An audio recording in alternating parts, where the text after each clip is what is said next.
The Minnesota Wild have just made a massive move, trading Freddy Gaudreau to the Seattle Kraken, but this trade is more than appears. We're going to be breaking it down, going over what this means for the Minnesota Wild, as well as a recent move across the NHL with JJ Peterka being traded to the Mammoth.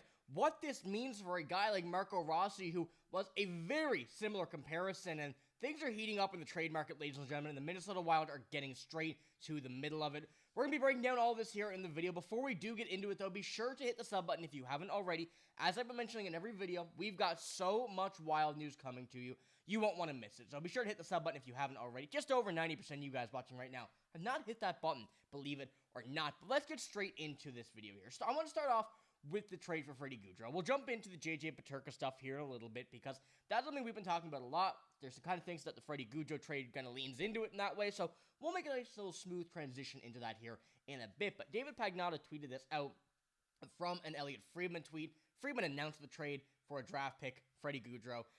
Didn't really go into the details here, but David Pagnotta tweeted this out. The Wild get a 4th-round pick for 2025, which is worth this year's draft.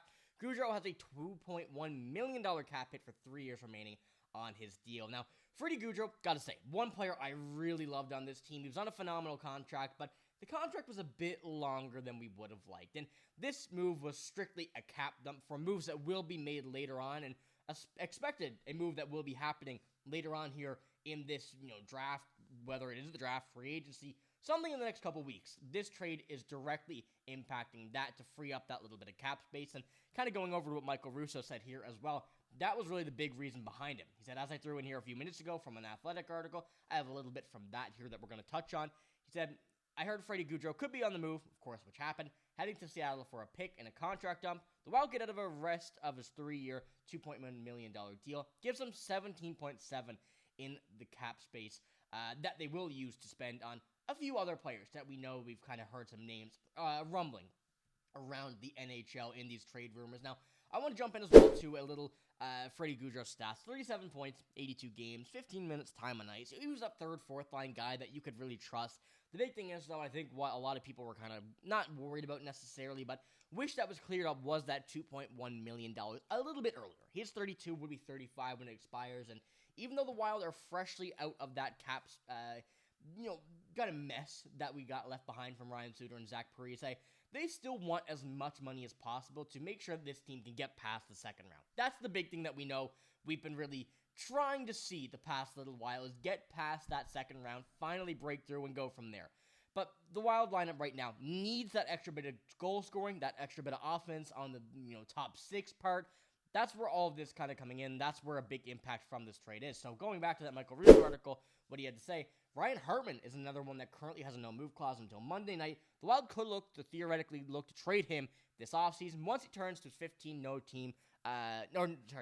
no trade list in Tuesday. So looking back at this now and looking at the way that this team is really playing it out, the Wild are expected to make a few more moves. And Ryan Hartman, who is another player that we saw could be traded, I don't want to say yes, would be, but someone who has that possibility of another contract that could be dumped, someone a bit older, someone who could free up a bit more slots on the offense, especially at center and on the wing.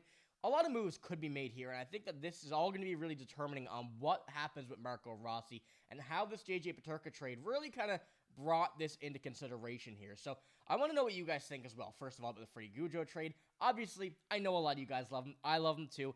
It had to be made, though. It really did, to be able to kind of just create that extra bit of safety room for any type of negotiation that would go down with another team on either a sign and trade or a player in free agency if they're having a pretty heavy workload of teams that are going to be looking for a contract. But this makes a few changes here on this offense, because when we do go and take a look at the offense right now, Freddy Gaudreau currently was slotted in at the 4th line center. We know that Danila Yurov is going to come in and play center on this team.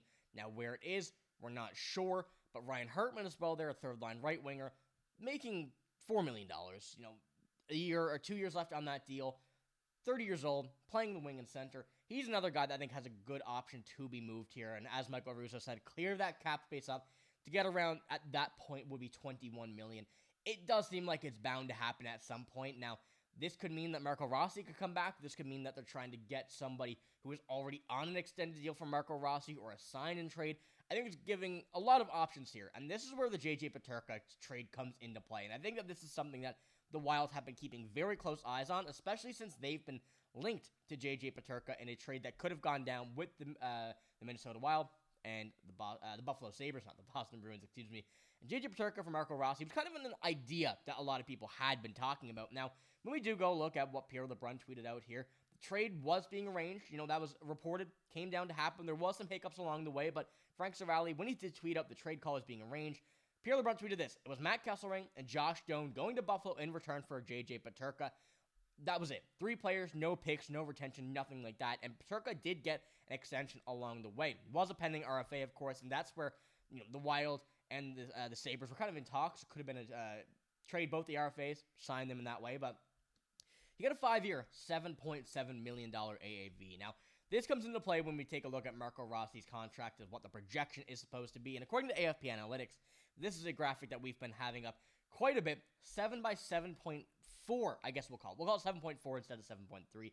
Make it a bit more comparable for this trade. But you look at JJ Peterka, who was, and we assumed was going to get a higher contract than Marco Rossi, just because he's had a little bit more experience in the NHL and was, I think, a little bit better. Now, I think Marco Rossi has the much higher ceiling, especially going over where he was supposed to be drafted before all the illnesses he had when he was coming into the NHL. I think that set him back a little bit, but he's back on his pace right now, and we saw that last year. But going back to that deal, I think the Minnesota Wild have a big bargaining chip now, that the maximum that they would even be, capable, not capable, willing to give Marco Rossi would be 7.7.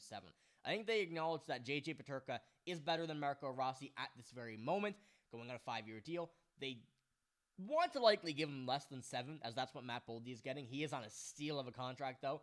But the way that Marco Rossi's been thinking, he wants somewhere in that realm of 7 to, I guess I'm going to call it now as a 7.7. So I think we have a very good window of what Marco Rossi's contract will be on this next deal. Whether or not it will be with the Minnesota Wild, I think that's tough to say, but we've been given a great opportunity here with this trade to see. Of course, I would have loved JJ Peterka on the Minnesota Wild. He's a phenomenal player, but I think the way now that we take a look at this, the way that this trade is all playing out, and the way that this is going to happen with Marco Rossi, we're starting to close in on what a deal could look like for him. I wanted to pull up JJ Peterka's stats as well, just to kind of go and take another idea here of it. 77 games played, 68 points. It was a little bit of a better pace there than Marco Rossi. I think a little bit less time on ice. I cannot exactly remember what Marco Rossi was playing on the average time on ice. But he was on the first line for a little bit this year, second line in the regular season. But the playoff spot is where we really saw him come down and go back to what a lot of people thought he was going to be a few seasons ago. But, this is a much better pace right now for JJ Peterka than it would be for Marco Rossi. But I still think Marco Rossi is extremely capable of doing that. We probably would have seen that this year if the Minnesota Wild stayed healthy. He would have been up on that probably first, second line for a majority of the year. And now that Daniil Yurov is coming in, Joel Eriksson Ek is here, there is a hole at center. Whether it be on the line 2 or line 3, I think that's yet to be determined, as we're seeing Daniil Yurov trying to play at center for the Minnesota Wild. So let me know what you think about all of this news that we have here today. Of course, I think that this JJ Peterka trade is something that we have to take into serious consideration, take a kind of a deeper dive in. But this Freddy Gaudreau trade really seems that it's lining up for something like that. Whether it is an extension that they're capable of giving him, they want to go out and just say, I know Brock Besser's not really someone that we're looking at as a very, number 2 option behind Kirill Kaprizov, but he's an option there at $8 million. I think that gives them a little bit more room to make some more moves other than that. So let me know what you guys think in the comments below. I'm very curious to see how things like this are going to be playing out.